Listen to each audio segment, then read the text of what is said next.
ඔන්න මම ඊළඟට තව ටිකක් වෙනස් විදිහක් කියලා දෙනවා මෙන්න මේ 6න් බෙදීම ගැන.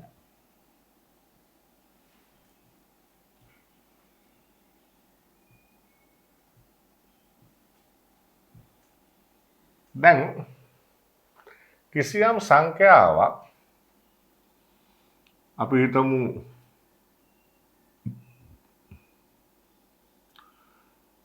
12 කියන සංඛ්‍යාව හිතන්නකෝ. 6න් බෙදනවාද කියන එක අපි බලන්නේ මේ සංඛ්‍යාව දෙකෙනුත් බෙදිලා තුනෙනුත් බෙදෙනවා නම් අපි කියනවා දෙවරක් 3 6න් බෙදෙනවා කියලා. හරි? දැන් දෙකෙන් බෙදනවාද කියන එක කොහොමද බලන්නේ? අග ඉලක්කම දෙකෙන් බෙදනවා නම් හරිනේ. තුනෙන් බෙදනවා නම් ඉලක්කම් දර්ශකය තුනෙන් බෙදෙන්න ඕනේ. කලින් වීඩියෝ වල ඉගෙන ගත්තා. එහෙනම් 6න් බෙදනවා කියලා අපිට ගන්න පුළුවන්. දැන් මේක සමහරු වරද්ද ගන්න නිසා මම පොඩ්ඩක් මේක දීර්ඝව කියලා දෙන්නම්. දැන් 15න් බෙදනවාද කියන එක බලන්න පුතේ 3යි 5යි බලන්න පුළුවන්. 3න් බෙදනවා 5න් බෙදනවා 3 වරක් 5 15න් බෙදනවා කියලා ගන්න පුළුවන්. උදාහරණයකට අපි 30 කියන සංඛ්‍යාව ගත්තොත් ඒත් අපිට තේරෙනවා. හැබැයි මෙන්න මේ සාධක දෙකකින් බෙදනවා නම් ඒ දෙකේ ගුණිතෙන් බෙදනවා කියලා පොදුවේ නිගමනයකට එන්න බෑ. දැන් උදාහරණයක් විදිහට අපි ගමු. දැන් 100 ගමු 100 දෙකෙන් බෙදනවාද? ඔව් මේ අග ඉලක්කම් බෙදනවා. 4ෙන් බෙදනවානේ අග ඉලක්කම් දෙක බෙදනවා නම්. හරිනේ? එහෙනම් දැන් දෙවරක් 4 8ෙන් බෙදනවාද? නෑනේ 100 8ෙන් බෙදෙන්නේ නෑනේ. 8 වරක් 1යි 20ට බෙදෙන්නේ නෑනේ. ඒ හින්දා දෙකෙනුයි 4ෙනුයි බෙදනවා කොහොම 8ෙන් බෙදනවා කියලා ගන්න බෑ. ඒකට හේතුව තමයි මේ දෙන්නගේ පොදු සාධකයක් තියෙනවා. මේ බලන්න දැන් 4 කියන්නේ 4 දෙක ඉලක්කම ඉන්නවා දෙවරක් දෙකනේ. දැන් මෙතන එහෙම නෑ මේ දෙන්නට පොදු සාධකයක් නෑ.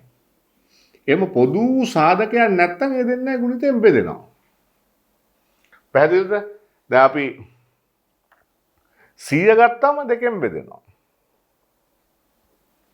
ඒක වන්නේ අග ඉලක්කම්. අග ඉලක්කම් දෙක 4ෙන් බෙදෙනවා. හැබැයි දෙවරක් 4 8ෙන් බෙදෙන්නේ නැහැ.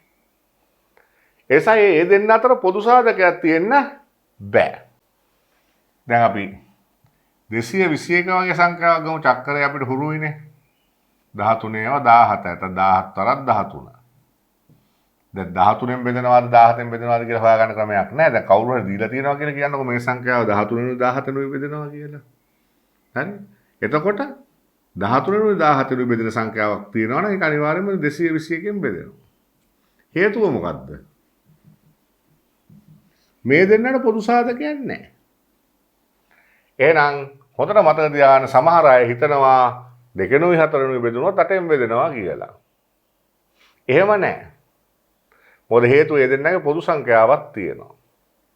දැන් 4නුයි 6නුයි බෙදනවා කියන එකෙන් අපිට කියන්න බෑ 24න් බෙදනවා කියලා. මොකද ඒ දෙන්නගේ දෙකේ ඉලක්කම පොදු සාධකයක්. නිසා හොඳට මතක තියාගන්න මේ 6න් බෙදීමට 2න් බෙදීමයි 3න් බෙදීමයි චෙක් කරන්න පුළුවන් වෙන්න හේතුව 2 සහ 3 කියන එකට නේද? ඒකේ ඉලක්කම අපි ගන්න වෙන පොදු සාධකයක් නැහැ. අන්න එහෙමයි අපි 6න් බෙදනවාද කියලා බලාගන්නේ කොහොමද?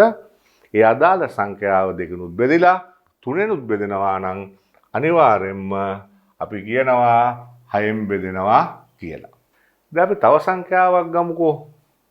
මේක පැහැදිලි කරන්න දැන් 12න් බෙදනවාද කියලා බලන එකේදී 3ෙන් බෙදලා 4ෙන් බෙදනවා නම් ඒ සංඛ්‍යාව අනිවාර්යෙන්ම 12න් බෙදනවා කියන එක හරි.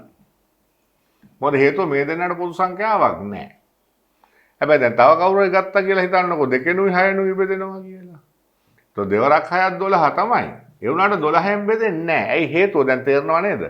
6 කියන එකේ දෙකේ ඉලක්කම පොදු සාධකයක්. දැන් මේ දෙන්නට පොදු සාධකයක් නැහැ.